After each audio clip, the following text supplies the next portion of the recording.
Spiritual person असल में chart की बाउंड्री के बियॉन्ड चला जाता है। हाँ हाँ, दैट्स व्हाट। हाँ, तो उसके लिए चार्ट बेकार जैसी चीज हो जाती है। जैसे कि आपने यहाँ पे एबीसीडी सीख लिया आपने, तो वो जो पतली किताब पहले आती थी ना जिसमें ए फॉर एप्पल लिखा गया होता था, वो किताब अब बेकार है आपके लिए।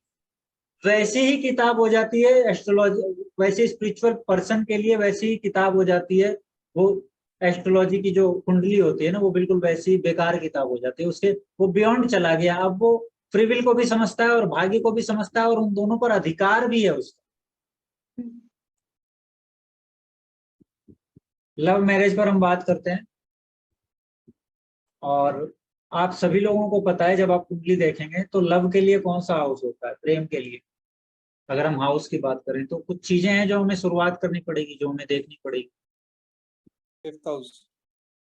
हमारे पास कारकत्व प्लेनेट होने चाहिए और कारकत्व हाउसेस होने चाहिए। कारक हाउसेस और कारक प्लेनेट, ये दोनों होने चाहिए। होता क्या है, जब भी आप किसी चीज की, किसी इवेंट की बात करते हैं कुंडली में, तो कुंडली एनर्जी पर डिपेंड करती है, एनर्जी के फ्लो पर डिपेंड करती है। अगर एनर्जी का फ्लो हो रहा है तो वो इवेंट होगा। ठीक है, तो आप नोट कीजिए, मैं बताता हूं। प्रेम, जब हम बात करते हैं प्लैनेट्स की, तो प्रेम का कारकत्व कौन से प्लैनेट के पास? लव का? वेनस। वीनस। वीनस। और शादी का? जुपिटर। जुपिटर। मतलब हाँ, मेल में जुपिटर, सॉरी मेल में तो हो गया। नहीं, ये हमारा मिसकंसेप्शन है। इस बात को क्लियर होना चाहिए। हम ये बात जब बोलते हैं ना कि मार्स पति का कारक है, कहीं पर गुरु का पति का कारक है, ये हमारा मिसकंसेप्शन है। इस पर क्लियरिटी होनी चाहिए, ठीक है। मैं इस पर क्लियरिटी आगे कर दूंगा आगे की क्लासेस में।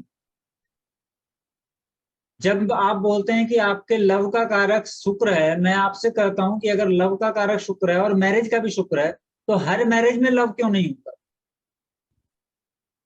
हर मैरिज में प्रेम होना चाहिए ना फिर, क्योंकि शुक्र के पास ही कारकत्व है। अगर शुक्र एक्टिवेट होकर मैरिज करा सकता है, तो वहां तो साथ ही साथ उसके लव भी आना चाहिए ना मैरिज में। मेरा लॉजिकल क्वेश्चन है कि नहीं? मैरिज का कारक जुपिटर है।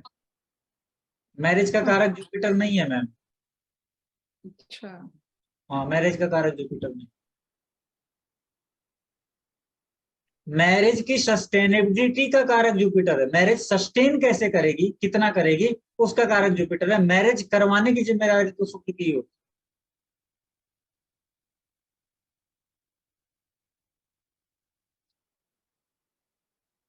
अब बात रही पति का कारक कौन है, जुपिटर या मार्स, वो हम बाद में करेंगे।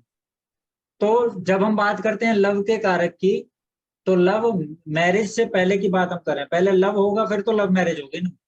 यहाँ पर जो प्लेनेट आता है वो है मर्क्यूरी, बुध, और दूसरा प्लेनेट चंद्रमा। इसके बाद आएगा शुक्र।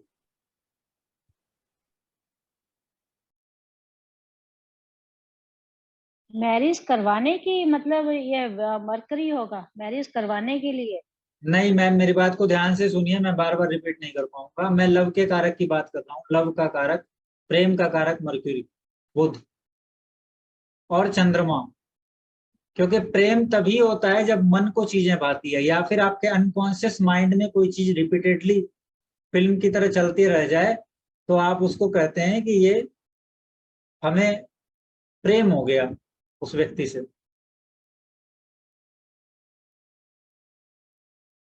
है ना। तो मर्क्यूरी उसका कारक है, चंद्रमा उसका कारक है। तभी तो हमने देखा है ना, जिससे प्रेम हो जाता है, हम हमेशा व्यक्ति उसी के बारे में सोचता रहता है ना। तो चंद्रमा और मर्क्यूरी बहुत प्रभाव देते हैं, इसीलिए मैंने बुध और चंद्रमा का नाम लिया। अब जो हाउसेस हैं, उसमें जो पहला हाउस है, वो हाउस बनेगा कौन सा? पांचवा घर। क्योंकि बिना पांचवें घर के कैसे मैरिज लव होगा? बिना पांचवें घर के किसी को लव ही नहीं हो सकता। तो हम पांचवें हाउस को लेंगे, 5th हाउस को। अब हमें मैरिज और शादी को जोड़ना है, तो 7th हाउस को लिया हमने, इसलिए मैंने पूछा 7th लॉर्ड इन 5th हाउस, तो लोग बोलेंगे ये तो लव मैरिज का योग है। नहीं, ये लव मैरिज का योग नहीं। इसके बाद जो हाउस आता है वो हाउस आता है 11th house, fulfilment of desire.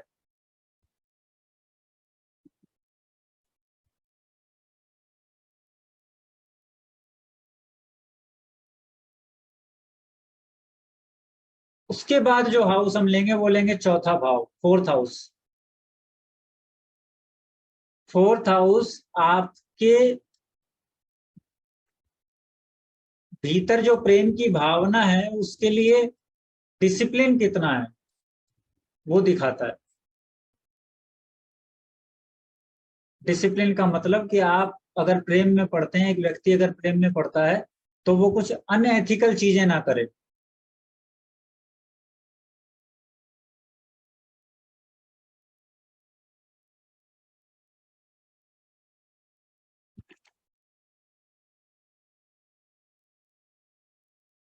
अब एक हाउस बचता है, ये सारी चीजें हमने देखी, एक व्यक्ति को प्रेम हो गया, अब उसको विवाह करना है, 7th हाउस हमने जोड़ दिया, बात पूरी हो जाएगी क्या, या कुछ बाकी रह गया?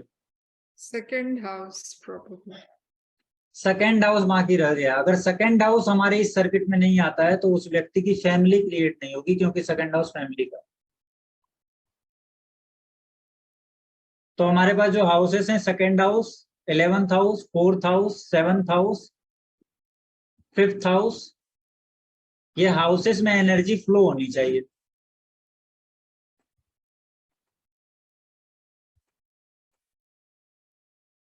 यहाँ देखिए repeat, second house, 4th house, 5th house, 7th house और 11th हाउस,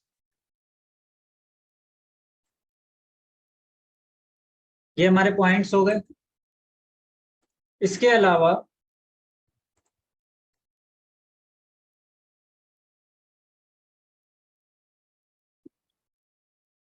अगर हमें देखना है कि लव मैरिज कैसे होगी, तो सेकेंड हाउस, 5वां भाव, 7वां भाव और 11वां भाव, चौथे भाव को नहीं लेना।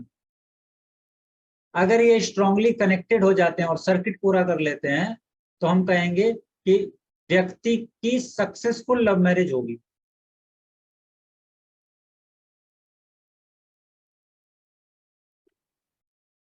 ठीक है, मैं फिर से रिपीट कर दूं सूत्र, अगर आप चाहें तो नोट भी कर सकते हैं, इसकी रिकॉर्डिंग नहीं मिलेगी तो आप नोट कर लीजिए। Second house, 5th house, 7th house और 11th हाउस अगर स्ट्रांगली कनेक्ट हो जाए तो इसका मतलब है कि व्यक्ति सक्सेसफुल लव मैरिज में जाएगा, या वो जा सकता है। अब मैं आपसे फिर कहता हूं कि अगर ये योग है तो कोई जरूरी नहीं है कि लव मैरिज ही होगी, क्योंकि फ्री विल है ना। अगर वो चाहे तो अरेंज मैरिज भी कर सकता है।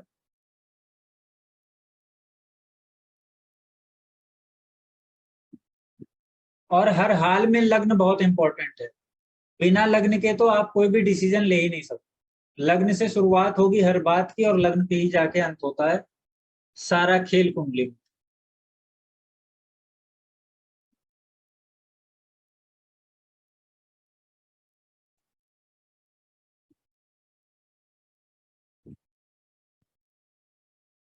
अगर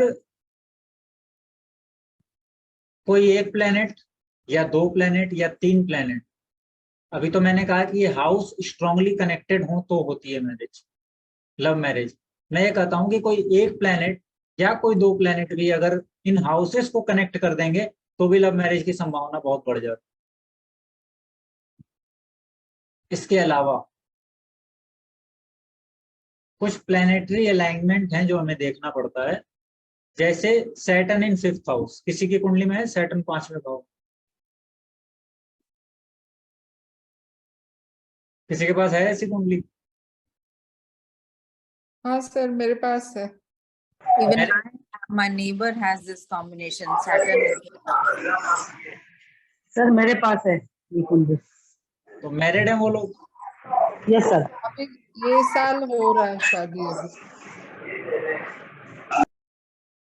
लव मैरिज हो रही है अरेंज? अरेंज मैरिज बड़ा मुश्किल से मतलब हो रहा है। ठीक। 5th हाउस में जब सैटर्न आता है तो ये व्यक्ति के अंदर बहुत ज्यादा इंटरेस्ट भर देता है लव मैरिज के लिए, लव के लिए। मैं कुछ प्लेनेटरी अलाइनमेंट बताता हूं, उसको ध्यान में रखिएगा। 5th हाउस में सैटर्न, जुपिटर 11th हाउस में। 11th हाउस में बैठा हुआ जुपिटर अगर दूसरे भाव के, जो दूसरे भाव का लॉर्ड है उसके नक्षत्र में बैठ जाए, तो फिर से रिपीट करता हूं, 11th हाउस में बैठा हुआ जुपिटर अगर 2nd हाउस के लॉर्ड के नक्षत्र में बैठ जाए तो, या जुपिटर ही 2nd हाउस का लॉर्ड बनता हो और 11th हाउस में बैठ जाए तो, यानी कि 2nd और 11th मिल रहा है, तो होता क्या है, 2nd का प्लेनेट जब 11th में बैठेगा तो वो 5th हाउस को देखेगा, और जुपिटर है तो 7th को भी देखेगा, है ना। तो 5th, 2nd, 11th और 7th इनकी एनर्जी मैच हो गई जुपिटर के द्वारा। अब ये लव मैरिज करेंगे। डिपेंड करता है, और भी प्लैनेट्स को देखना पड़ेगा हमें कि किस प्रकार से चीजें बन रही है। जैसे कुछ लोग लव करते हैं और घर से भाग जाते हैं, फैमिली की वो चिंता नहीं करते कि फैमिली को मनाएंगे, उसके भी योग हैं, उसमें डिफरेंट योग बनेंगे। कुछ लोग ऐसे होते हैं जो लव मैरिज करते हैं लेकिन प्रॉब्लम में पड़ जाते हैं, पार्टनर को लेकर धोखा हो जाता है, उसके भी योग है। तो मैं आपको ये कंप्लीट चीज यहाँ पर अभी नहीं बताऊंगा, मैंने आपको कुछ पॉइंटर्स दे दिए, अब आप उस पॉइंटर्स को लेकर रिसर्च कीजिए। आप ऐसे कुंडली निकालिए जिसमें कि व्यक्ति को प्रॉब्लम हुई मैरिज, लव मैरिज के बाद।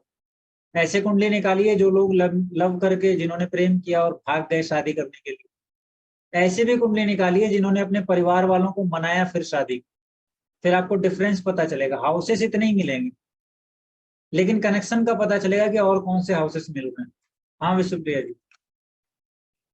सर सैटर्न वाला आपने जो एस्पेक्ट बताया सर, वो तो अगर थर्ड एस्पेक्ट दे रहा है, 5th हाउस में बैठा थर्ड एस्पेक्ट दे रहा है 7th हाउस को, तो उसमें तो डिस्टरबेंस क्रिएट करेगा लव मैरिज का।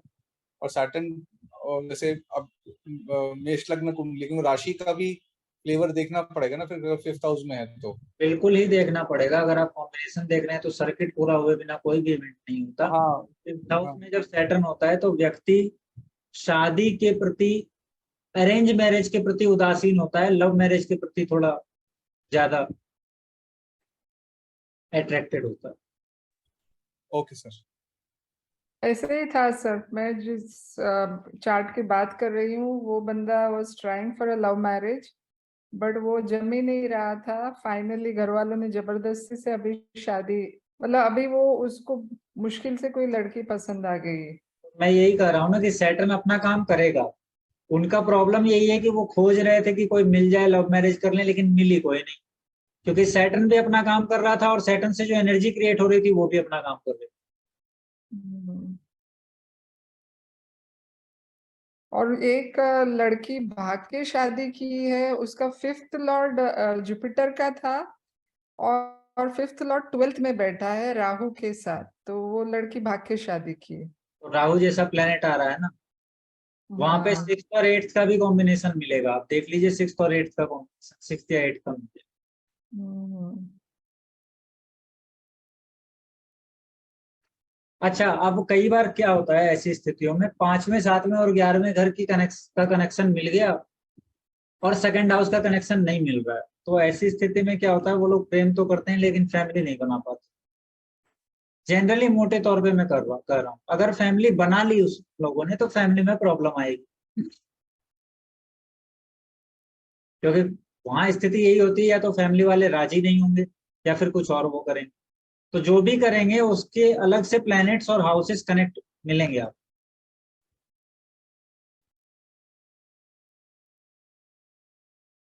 अगर सिर्फ 5वां और 11वां भाव एक दूसरे से कनेक्टेड हो जाए, यानी कि इन दोनों के बीच ही एनर्जी का फ्लो हो रहा है, तो ये एनर्जी व्यक्ति को प्रेम करने के लिए तो सुविधा दे देती है, ठीक है, उनको लव हो भी जाएगा, लेकिन उसका जो एंड होता है वो मैरिज में नहीं होता। यहां पर 11th हाउस के होते हुए भी डिजायर फुलफिलमेंट में नहीं आती, क्योंकि मैरिज का जो डिजायर है वो क्या है, सॉरी ये लव का जो डिजायर है वो क्या है, मैरिज होनी चाहिए, दोनों साथ रहना चाहते। तो 5th और 11th हाउस कनेक्टेड है, लव तो हो गया, लेकिन अब वो मझधार में फंस गए।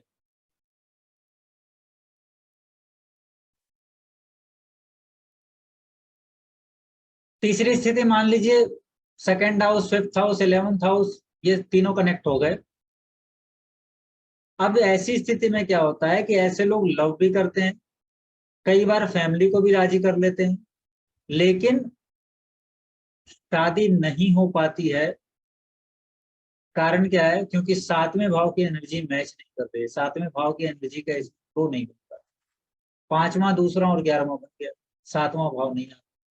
अब अगर ये 7वां भाव किसी तरीके से आता है, या तो 2nd हाउस का जो लॉर्ड है वो 7वें भाव के लॉर्ड के नक्षत्र में बैठ जाए। जब मैं कहता हूं नक्षत्र, तो कह रहा हूं मैं विंशोत्तरी दशा का जो नक्षत्र होता है वो,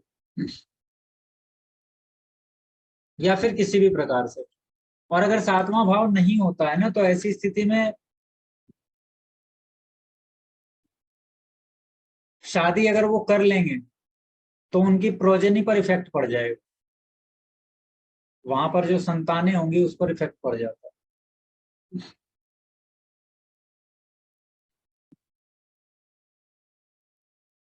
अब बात करते हैं 4th हाउस की, चौथे भाव का नाम लिया तुमने। 5वें चौथे भाव से अगर कंजंक्शन बनती है, 5वें भाव की एनर्जी या चौथे भाव की एनर्जी अगर एक दूसरे से मिलती है,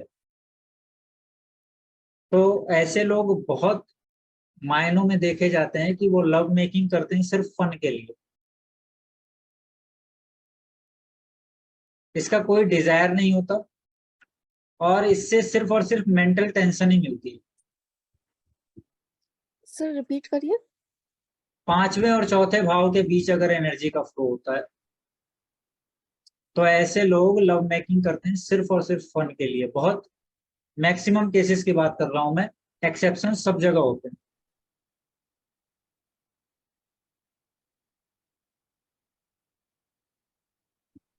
ठीक है, अब एक पॉइंट मैं और जोड़ना चाहता हूँ। हाँ विष्णुप्रिया जी, आप कुछ पूछना चाहते हैं? का रिलेशनशिप होता है इस वजह से, सॉरी, 2-12 का रिलेशनशिप होगा इस वजह से, 4 और 5th 4th।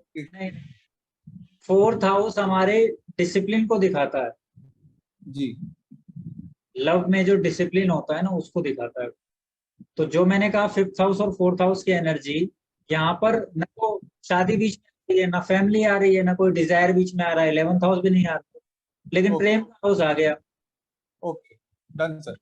ये कनेक्शन, हाँ, ये जो कनेक्शन बनाना, इससे व्यक्ति, बस आप समझ रहे हैं मैं क्या कहना चाहता हूँ? तो जी सर, समझ गया। Well, lack of discipline, but there is a interest for love affair, but there is a lack of discipline, so it just becomes a fun. Okay, fine sir. अब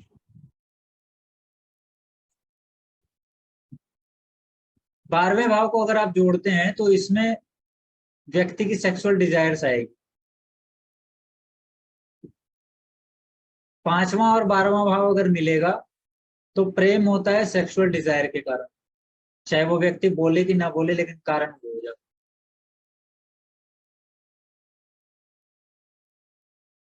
जब तक उन दोनों के बीच लस्ट है तब तक प्रेम है, लस्ट का सूख गया, प्रेम चला गया।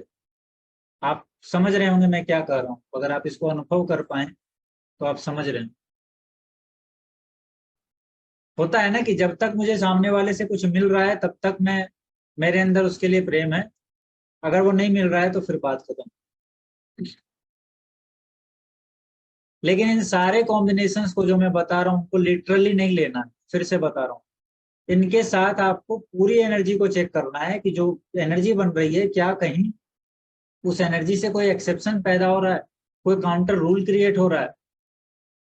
जैसे कि जो मैं, अगर मैं ये एनर्जी बता रहा हूँ 5th और 12th की, ऐसा कोई एनर्जी क्रिएट हो रहा है चार्ट में, और लग्न में जुपिटर बैठ गया, लग्न में बैठा हुआ जुपिटर उस व्यक्ति को कभी भी सेक्सुअल डिजायर के लिए सिर्फ लव करे, ऐसा करने ही नहीं देगा। अगर वो जुपिटर ठीक ढंग से बैठा है तो उसका असर अच्छा हो रहा है।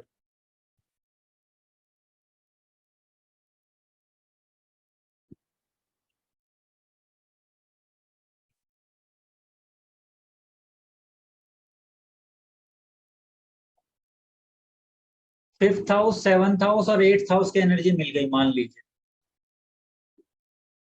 8th हाउस की एनर्जी यहाँ क्या करती है, यहाँ पर व्यक्ति को अपने लवर के प्रति ब्लाइंडली बिलीव करने वाला बना देती है,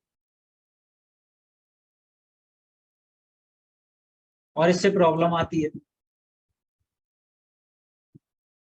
मतलब ये ब्लाइंड लव होता है, जिसे हम कहते हैं ना अंधा प्यार। हमने कहावत सुनी है ना, प्यार अंधा होता है। तो एक्चुअली यही प्यार है जो अंधा होता है, जिसमें 8th हाउस का कनेक्शन मिलता है।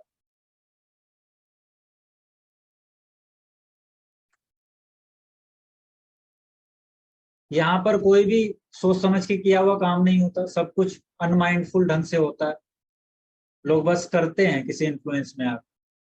और बहुत मामलों में जब ऐसे कॉम्बिनेशन बनते हैं ना, तो कुछ कॉम्बिनेशंस अगर हम इसमें जोड़ दें चार्ट में, तो वहां वहां साफ साफ दिखता है कि जो पार्टनर आया है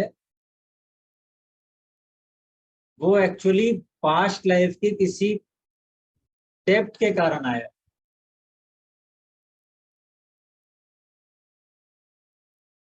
ठीक है। अब एक और हाउस लेते हैं, 4th हाउस के साथ हम 6th हाउस को भी मिलाते हैं, 4th, 6th और 5th। तो ऐसी स्थिति में जो प्रेम होता है ना, वो आगे जाकर के दुश्मनी क्रिएट करता है, बहुत प्रॉब्लम क्रिएट करता है। 6th हाउस की एनर्जी को वो डालेगा। ठीक है। तो ऐसी स्थिति में वो दुश्मनी क्रिएट करेगा, प्रॉब्लम क्रिएट करेगा, एक दो लोगों के बीच घृणा का भाव पैदा करेगा। तो इस प्रकार से आप हाउसेस को मैच कराकर देख सकते हैं कि कैसे सारी व्यवस्था कुंडली में बन रही है। फिर आप बता सकते हैं कि लव मैरिज सक्सेसफुल होगी कि नहीं होगी, कि क्या होगा, वो आप बता सकते हैं। अब इसके बाद कुछ एग्जांपल्स लूंगा मैं, उस एग्जांपल्स को मैंने डाला है चार्ट में, वो आप लोगों के सामने उसको देखेंगे। जिनकी लव मैरिज हुई है वो एग्जांपल्स हैं, वो देखेंगे कि क्या ये हाउसेस मिल रहे हैं और कैसे मिल रहे हैं। ठीक है।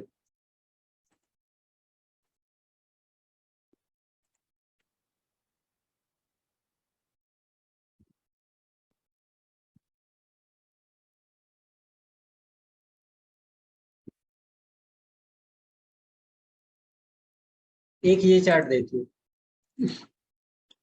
ये हमारे ही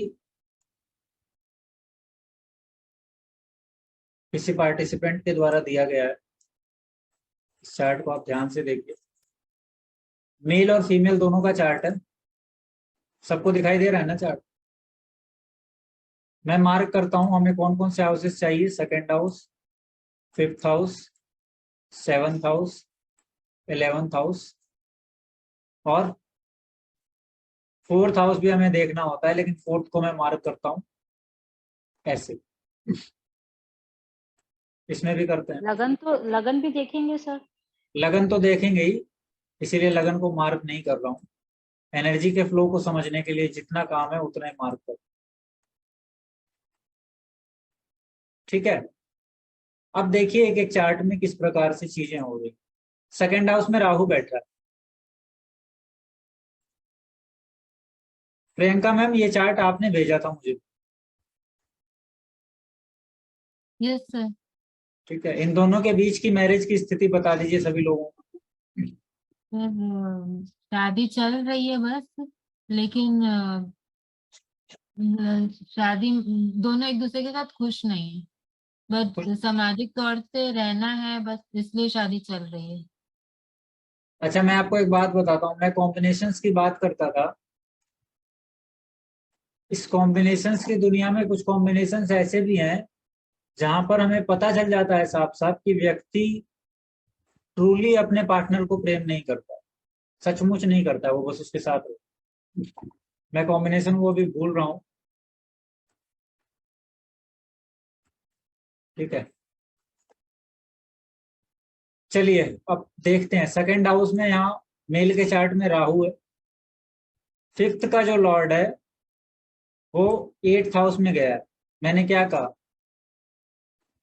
अगर 5th की एनर्जी 8th से मिलती है तो इसका मतलब कि व्यक्ति प्रेम में अंधानुकरण करने लगता है। ठीक है। प्रियंका मैम, आप इन दोनों को शादी के पहले से जानती हैं? नहीं, लड़की को जानते हैं और लड़की को तो शादी के बाद से जानते हैं। ठीक है, कोई बात नहीं, आप लड़के को जानते हैं, वो भी काम करेगा। तो फिफ्थ का लॉर्ड एट्थ में आया, सेकंड हाउस को देख रहा है, और यही मर्क्यूरी जो है सेकंड का भी लॉर्ड है, राहु केतु के सामने आ गया है, राहु केतु के एक्सिस में। सेवंथ का लॉर्ड मंगल है, वो 10th हाउस में आ रहा है, और इसकी दृष्टि 5th हाउस पे पड़ रही है।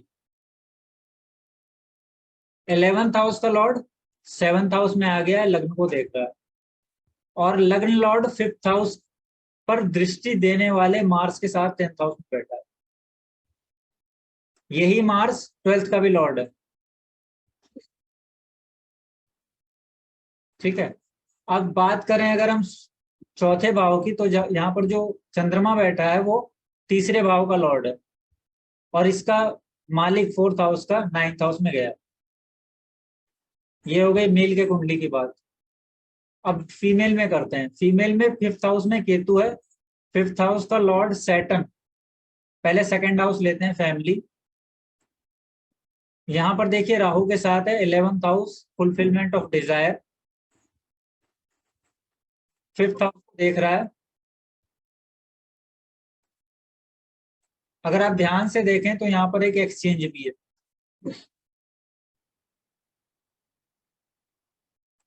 ठीक है, जुपिटर जो 7th का लॉर्ड है वो लग्न में आया है, और वो भी 5th को देख रहा है।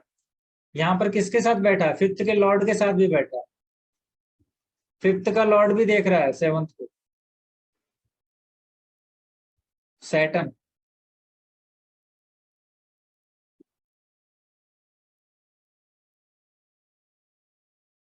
सारे हाउसेस कनेक्ट हो गए हमारे पास।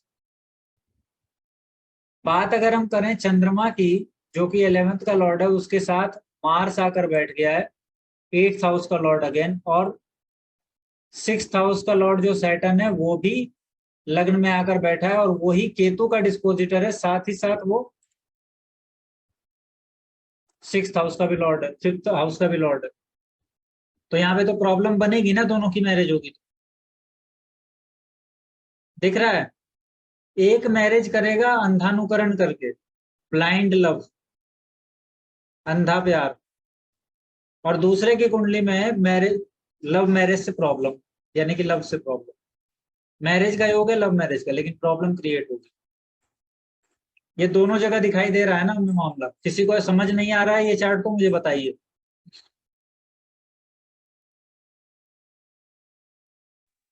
ये सेकंड वाले में प्रॉब्लम एक्सप्लेन कर क्लियर दीजिए। नहीं लग रहा, थोड़ा आप बता दीजिए। क्या Manju ma'am? Sir, even I थोड़ा didn't सा understand the second one. ये मैंने फीमेल भी चार्ट नहीं मुझे मिली। समझ में नहीं आया। ठीक है, मैं फिर से बताता हूँ। फर्स्ट हाउस समझ, फर्स्ट वाला समझ में आया ना? जी सर। फर्स्ट वाला 8th में गया तो अंधा हो गया। अंधानुकरण हो गया, अंधा नहीं हो गया। हाँ वही। चलिए अब क्या करते हैं, इसको सारे को मैं हटा देता हूँ। 5th हाउस का लॉर्ड लग्न में, केतु का डिस्पोजिटर। इतना तो समझ में आया ना? सेट। और ये बैठा किसके साथ है? जुपिटर। 7th के लॉर्ड के साथ। तो 5th और 7th का कनेक्शन यहाँ बन गया, है ना? अब यही 6th का भी तो कनेक्शन बन रहा है ना यहाँ पे। तो 6th हाउस हमारा क्या है? प्रॉब्लम्स का है। अब एक और पार्ट यहाँ पर अलग से पार्ट देखते हैं। जो फुलफिलमेंट ऑफ डिजायर का प्लेनेट है 11th का लॉर्ड, उसके साथ 8th का लॉर्ड बैठ गया। यहाँ पर 6th और 8th दोनों कनेक्ट हो गए। ठीक है, और इस कुंडली में भी 6th और 8th कनेक्ट हो रहे हैं जुपिटर के कारण। देखिए जुपिटर 8th का लॉर्ड है मेल वाले में। अच्छा। ठीक है, अब क्या करते हैं, सेकेंड हाउस ऑफ फैमिली को लाते हैं। ये 7th नंबर साइन का लॉर्ड मून बनता है, सॉरी वीनस बनता है। ये वीनस राहु के साथ बैठा है। राहु का इन्फ्लुएंस फर्स्ट चार्ट में भी है, सेकंड में भी है, और इसकी दृष्टि पड़ गई 5th हाउस पे। ये हाउसेस कनेक्ट हो गए ना? करेक्ट। कनेक्ट हो गए। अब जुपिटर जो 7th का लॉर्ड है वो जुपिटर 5th को भी देख रहा है, 7th को भी देख रहा है और 9th को भी देख रहा है, यानी कि फुलफिलमेंट ऑफ डिजायर के हाउस को भी देख रहा है। तो अगर आप सिर्फ और सिर्फ जुपिटर को लेते हैं तो ये जुपिटर कनेक्ट कर रहा है क्या इन तीनों को, फुलफिलमेंट ऑफ डिजायर को, और इन दोनों के बीच राशि परिवर्तन है, चंद्रमा और वीनस के बीच, और वीनस सेकंड का लॉर्ड है। तो सिंपली इन 3 एरो से अगर मैं बात करूं तो क्या लव मैरिज क्रिएट हो गई? सिर्फ जुपिटर को लीजिए। कोई है जिसको नहीं समझ आ रहा है तो प्लीज बोलो। नहीं ललिता? सर, हो गई क्रिएट, क्रिएट तो हो गई लव मैरिज। समझ में तो आया, लेकिन प्रॉब्लम लड़के की वजह से ज्यादा होता होगा, लड़की से ज्यादा। वो हम बात करेंगे। लड़के की वजह से हो रहा है क्योंकि उसने अंधानुकरण किया, और चूंकि यहाँ जुपिटर लग्न में आ रहा है लड़की में, ध्यान दीजिएगा। अब आगे इस एनर्जी को और बढ़ाते हैं। देखिए 8th का लॉर्ड मार्स बैठा है 11th हाउस के लॉर्ड के साथ। अब प्रियंका मैम ने ये चार्ट दिया है, उनके जान पहचान वाले क्या है, तो वही बताएंगे कि किसके कारण ज्यादा प्रॉब्लम आ रही तो लड़के के कारण ही ज्यादा प्रॉब्लम होता है, और लड़की का भी है कि जो लड़का है वो पहले वाइफ को बहुत मतलब एक जुनून में शादी किया था उसने। है। मैंने तो लड़के बोला ना। हाँ। जुनून में शादी किया था कि वो लड़की किसी और इसके साथ घूमती थी, पर शादी दूसरे के साथ कर रही थी, तो बस अब वो मेरे साथ घूम रही थी तो मुझसे उससे शादी करना था। इस जुनून में उसने शादी किया। शादी के बाद उस फैमिली में थोड़ा डिस्प्यूट हुआ, क्योंकि वो दूसरे फैमिली से आती थी, थोड़ा सा प्रॉब्लम था। बट लड़की पहले तो बहुत ज्यादा प्यार किया, जो लड़की ने कहा वो सब किया। फिर उसको जब रियलाइज हुआ कि वो लड़की उसको बहुत ज्यादा सस्टेनेश मतलब बहुत ज्यादा वो ले रही है, उपयोग कर ले रही है, तो फिर उसको लगा कि नहीं, अब थोड़ा सा अपने लिए मम्मी पापा को भी देखना चाहिए। पहले मम्मी पापा को देखना बंद कर देता, फिर बाद में रियलाइज हुआ कि नहीं, देखना चाहिए। तो फिर उसने स्टार्ट किया, तो फिर अब वो उसकी वाइफ को नहीं अच्छा लगता। अब आप लोगों को कहानी समझ आई दोनों चार्ट से? हाँ सर, इसमें सन भी बहुत प्रोमिनेंट है, दोनों का ईगो इशू भी बहुत ज्यादा है। हाँ, अब नॉर्मली फीमेल के इसमें सन दिग्बली है, और मेल चार्ट में सन इज इन कैप्रिकॉन। अब क्या करते हैं, सन को देखो। हाँ, ये रहा मेल चार्ट में, यहाँ है और सन यहाँ। ये सन एक दूसरे से टूट रहे है ना।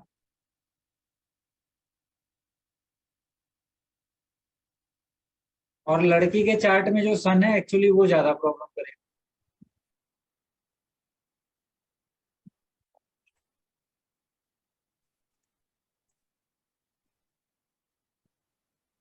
सर लड़की का ज्यादा क्यों करेगा?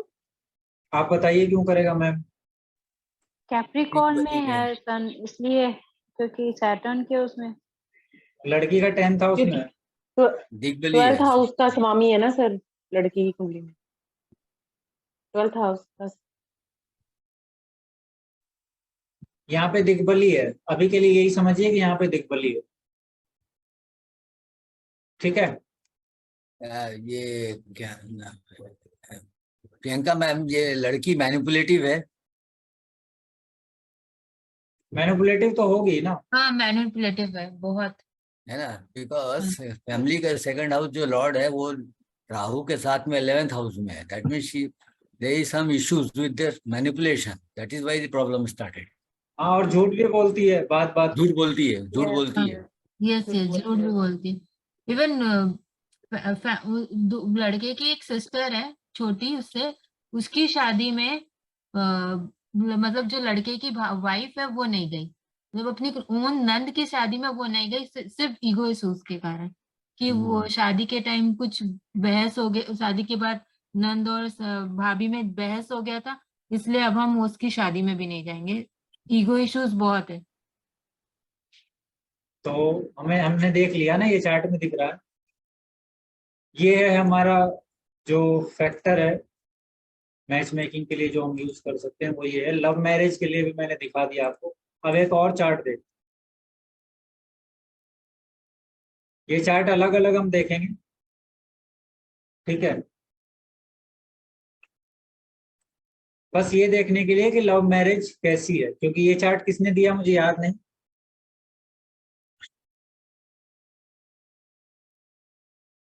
देखिए इस चार्ट को ध्यान से देखिए और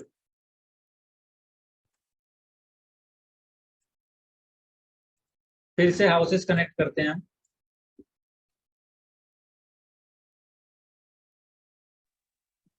इसमें the fourth house has so many planets.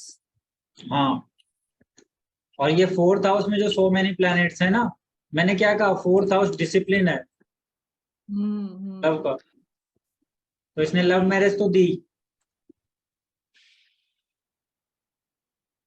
Love marriage they दी इसने, और सारे प्लैनेट्स हैं तो इसका मतलब ये सब कनेक्टेड हुए, है ना। नॉर्मली ये हाउसेस जो देख रहे हैं वो कनेक्ट हो जाएगा। मार्स सेकंड और सेवंथ का लॉर्ड, सैटर्न और सूर्य। सूर्य देखिए यहाँ पर फोर्थ हाउस में बैठा हुआ है, देख रहे हैं आप। जुपिटर बैठा हुआ है, मार्स का डिस्पोजिटर है जुपिटर।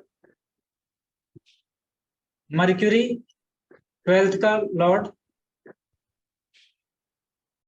चंद्रमा 10th का लॉर्ड, वीनस लग्न का लॉर्ड।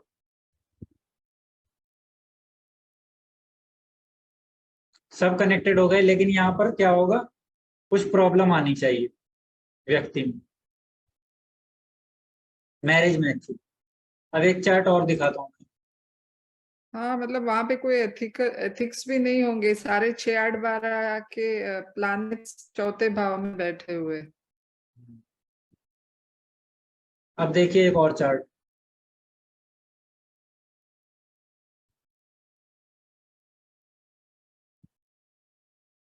सेकंड हाउस का लॉर्ड वीनस। यहाँ पर भी देखिए वर्गो की कुंडली में एक प्रॉब्लम होती है, मैं आपको बताता हूँ। वर्गो लग्न की कुंडली में 5th हाउस और 6th हाउस का लॉर्ड एक ही बनता है। वर्गो लग्न वाले को देख लीजिए, उनकी लव मैरिज हो या वो कभी लव में पड़े, वो एक्सपीरियंस ही उनका लाइफ का थ्रेटनिंग एक्सपीरियंस होता है। वर्गो वाले लोगों को देख लीजिए आप। नॉर्मली अगर आप किसी प्लेसमेंट को ना भी देखें ना उस चार्ट में, तो भी पता चलेगा। चंद्रमा और बृहस्पति, यहाँ बृहस्पति आ गया 12th हाउस, फैमिली के हाउस को देख रहा है, ठीक है। 5th लॉर्ड को देख रहा है,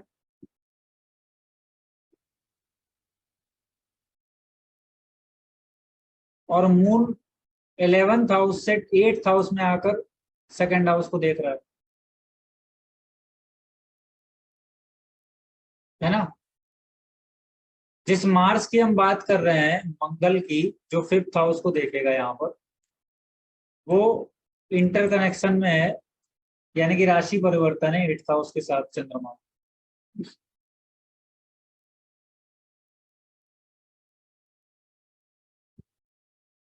है ना।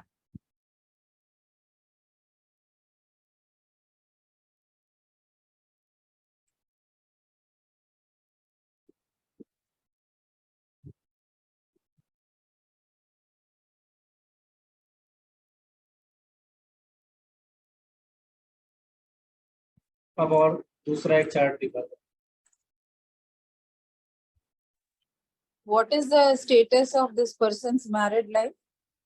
मैम एक्चुअली ये दोनों चार्ट शायद एक दूसरे के हस्बैंड वाइफ के हैं। जिन्होंने चार्ट मुझे भेजा था उन्होंने ये कहा था कि ये दोनों वर्किंग है और मैरिज चल रही है, बस इतना ही उन्होंने बताया। लेकिन वर्किंग है तो हम देख सकते हैं कि वो अलग अलग रहते हैं, क्योंकि प्रॉब्लम दिखाई दे रही है, चार्ट दोनों में ही दिखाई दे रही है। तो जब दो अलग अलग व्यक्ति रहते हैं ना, तो प्रॉब्लम वैसे भी घट जाती है, क्योंकि वो दूर रह रहे हैं, ठीक है। मैं आपके सामने ये चार्ट्स एग्जाम्पल के तौर पे इसलिए रख रहा हूं ताकि आप देख सकें कि एनर्जी का फ्लो कैसे हो रहा है चार्ट। ये एक और चार्ट है मेल का, इसमें सेकंड का लॉर्ड और सेवंथ का लॉर्ड एक ही है, फिफ्थ का लॉर्ड और 11th का लॉर्ड। यहाँ पर देखिए 12th हाउस भी कनेक्ट होता है, अगर शादी होगी ना, लव मैरिज होगी तो 12th हाउस भी कनेक्ट होगा करीब करीब हर चार्ट में। देखिए वीनस कहाँ गया, लग्न के लॉर्ड के साथ 11th हाउस में और देख रहा है 5th हाउस, है ना। तो वीनस 7th और 12th सेकंड दोनों की एनर्जी को लेकर जाता है 11th हाउस में और देखता है 5th हाउस को, बहुत आराम से इसमें एनर्जी सारी कनेक्ट होगी, है ना। इसीलिए इसमें तो ज्यादा माथापच्ची का काम ही नहीं। इनका इनफैक्ट थोड़ा अच्छा लाइफ होगा, मतलब लव लाइफ जो है, मैरिड लाइफ अच्छी चलेगी। इनकी एक ही चार्ट इनका है, फिर पार्टनर का चार्ट है। अब ये देखिए ये दो चार्ट और है।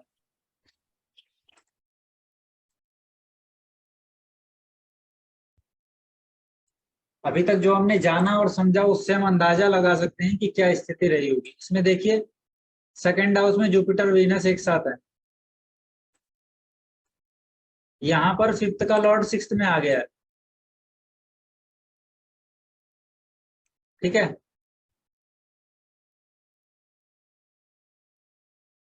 सेवंथ के लॉर्ड को ये यहां से देख रहा है, 7th का लॉर्ड है ना ये सैटर्न, ये 7th का लॉर्ड 11th को भी देख रहा है।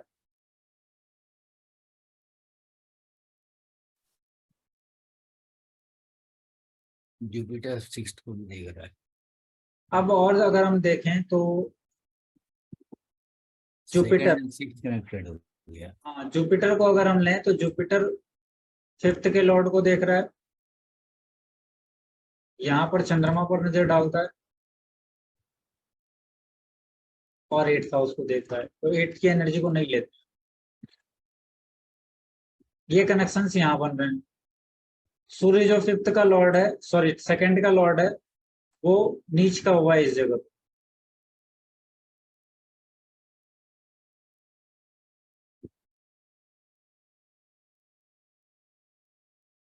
यहाँ पर जो एनर्जी बन रही है ये थोड़ी सी डिफरेंट एनर्जी है और बहुत क्लियर एनर्जी नहीं है ना, बहुत क्लियर एनर्जी नहीं है।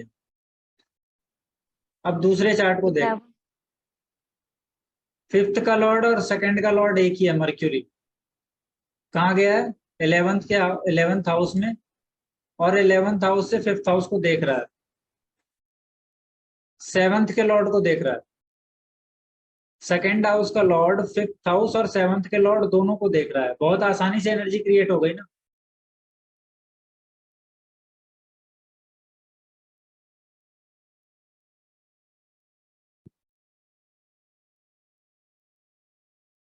ये फॉर्मेट है लव मैरिज को चेक करने के लिए।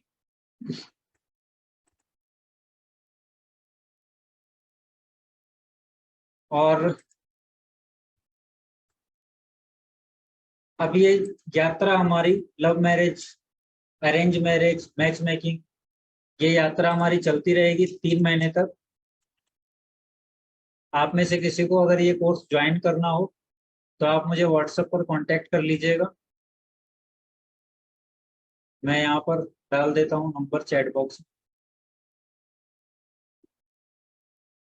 ज्वाइन कीजिए और एक्सप्लोर करते हैं मिलकर। हर हफ्ते शुक्रवार को ही इसी समय क्लास होगी और हिंदी में ये पूरा सेशन होने वाला है, ठीक है। अगर आपका कोई क्वेश्चन है तो अब आप से पूछ सकते हैं, मैं आंसर करने को तैयार हूँ। सर मैं कुछ बोलूं? Yes ma'am. सर आप जो है हमेशा से एक बहुत ही एक्स्ट्रॉर्डिनरी और हटके कॉन्सेप्ट बताते हैं। अब तक मैंने जो पढ़ा सुना है, वीनस वाज द कारक फॉर लव मैरिज। आपने जो ये मर्क्यूरी और मून का कारका प्लैनेट का नया कॉन्सेप्ट बताया, ये मैंने कभी नहीं सुना, and this is a food for thought. बिल्कुल मैम, हम तो नॉर्मली कहते हैं ना, आप फिल्मों में देख लीजिए, पुराने फिल्मों में जिस हीरो को लव हो गया वो हमेशा हीरोइन के बारे में सोच रहा है। सर ये तो क्या एक एक्स्ट्रा ऑर्डिनरी वे हो गया थिंक करने का। एक्चुअली आपने जो बताया कनेक्शन मरकरी, तो जब हम लोग लव मैरिज के लिए जाते हैं तो पहले मरकरी थ्रू कनेक्शन बात करके ही प्यार होता है, मन मिलता है बात करने से। तो इस लॉजिकली समझने के लिए बहुत अच्छा लगा कि मरकरी से पहले हम लोग एक दूसरे से बात करेंगे, फिर मन मिलेगा तभी प्यार होगा, फिफ्थ का कनेक्शन, फिर वेनस आएगा, प्यार होगा। सर ये And आज के जमाने आइडिया बहुत में क्लियर तो हो गया। मैक्सिमम टाइम फोन पे ही कॉन्वर्सेशन होता है, तो more love happens on phone. हाँ, Rahul is also connected now. अच्छा और एक बात बताता हूँ, अभी हमारे अंदर कंफ्यूजन पति के कारक को लेकर के भी है, जुपिटर और मार्स के बीच। ये कंफ्यूजन भी मैं किसी का क्लास में पूरे कॉन्सेप्ट के साथ क्लियर करूंगा कि कौन असल में कारक है। ठीक है, आप सभी लोग एक बार कैमरे पर आ सकते हैं, क्योंकि हम पूरा सेशन खत्म कर चुके हैं। आप में से कोई अगर फीडबैक देना चाहे तो दे सकता है, और आगे अगर कोई सेशन हुआ तो हम आपको मेल या किसी भी प्रकार से इंफॉर्मेशन करवा दें। सर इसकी फीस कितनी है? इसकी फीस है 8,999। जी 8,999। 8,999।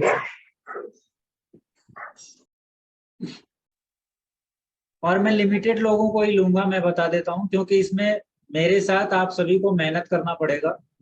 चार्ट्स होने चाहिए आपके पास 3 महीने तक। मैं आपके साथ बस एक ही बात चाहता हूं कि आप बस एक ही चीज सोचें कि व्यक्ति की मैरिड लाइफ कैसे चल रही है, और कुछ नहीं। सर मेरा एक डाउट है, हम्म, जैसे आपने बोला कि स्पिरिचुअल पर्सन के लिए चार्ट मतलब उतना वैलिड नहीं होता है, मतलब नहीं, मैंने ये नहीं कहा वैलिड नहीं नहीं होता। वैलिड नहीं। हाँ स्पिरिचुअल पर्सन के साथ होता क्या है, समझने की कोशिश अगर हम करें तो समझ पाएंगे। स्पिरिचुअल पर्सन असल में चार्ट की बाउंड्री के बियॉन्ड चला जाता है। हाँ हाँ दैट्स व्हाट। हाँ तो उसके लिए चार्ट बेकार जैसी चीज हो जाती है। जैसे कि आपने अब ABCD सीख लिया आपने, तो वो जो पतली किताब पहले आती थी ना जिसमें A फॉर एप्पल लिखा गया होता था, वो किताब अब बेकार है आपके लिए। वैसी ही किताब हो जाती है एस्ट्रोलॉजी, वैसे स्पिरिचुअल पर्सन के लिए वैसी ही किताब हो जाती है वो। एस्ट्रोलॉजी की जो कुंडली होती है ना, वो बिल्कुल वैसी बेकार किताब हो जाती है। उसके वो बियॉन्ड चला गया। अब वो फ्री विल को भी समझता है और भाग्य को भी समझता है, और उन दोनों पर अधिकार भी है उसका। तो अगर कोई पर्सन स्पिरिचुअल हो और उसका कॉन्शियसनेस भी वर्क कर रहा हो, पॉजिटिवली वर्क कर रहा है, तो फिर उसे मतलब उसकी एनर्जी उसे हमेशा ही राइट डायरेक्शन में ही कनेक्ट करेंगी। तो वेदर राइट डायरेक्शन में कनेक्ट करेगी, ये बात उस व्यक्ति को किसी से पूछने की जरूरत नहीं है, मुझसे या हाँ किसी और, वही हाँ है ना। अगर वो कर रही है तो वो खुद जानता है मेरे लिए चार्ट की कोई आवश्यकता नहीं, मेरे लिए कुंडली की कोई आवश्यकता नहीं। कई बार तो ऐसे लोग शादी भी नहीं करते ना, क्योंकि वो ये जानते हैं कि मेरा काम सामाजिक काम से बड़ा है। मैं अगर विवाह के बंधन में बंध गया तो समाज में मुझे जो करना है वो मैं नहीं कर सकूं। ये नहीं, उनका तो ऐसे लोगों को फिर मैच मेकिंग के लिए जाना चाहिए या नहीं? वो तो खुद वो डिसाइड करेंगे ना। देखिए मैं आपको बताता हूँ, ऐसे लोगों को कभी भी डिसीजन आप नहीं दे सकते एज एन एस्ट्रोलॉजर। कारण क्या है, क्योंकि एस्ट्रोलॉजी की एक सीमा है।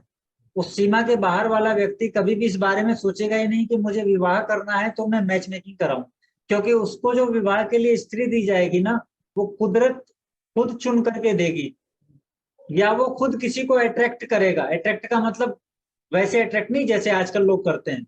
अट्रैक्ट का मतलब ब्रह्मांड में अपनी ऊर्जा को छोड़कर अपने लिए जो व्यक्ति होगा ना, अपने लिए व्यक्ति जो उसको सूटेबल व्यक्ति लगेगा, उसको वो खोजेगा।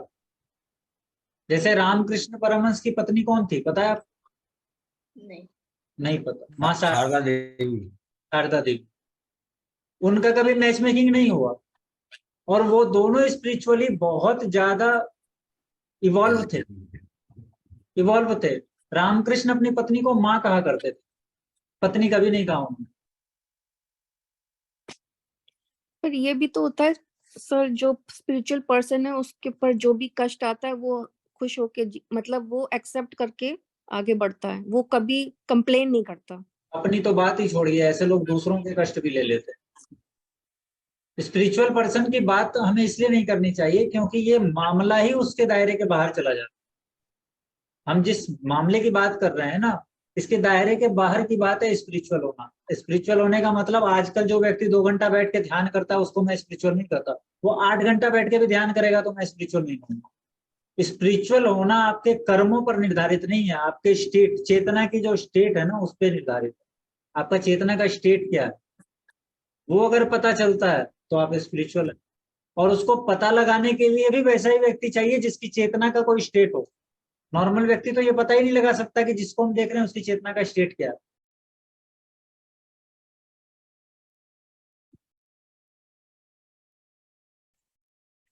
है ना।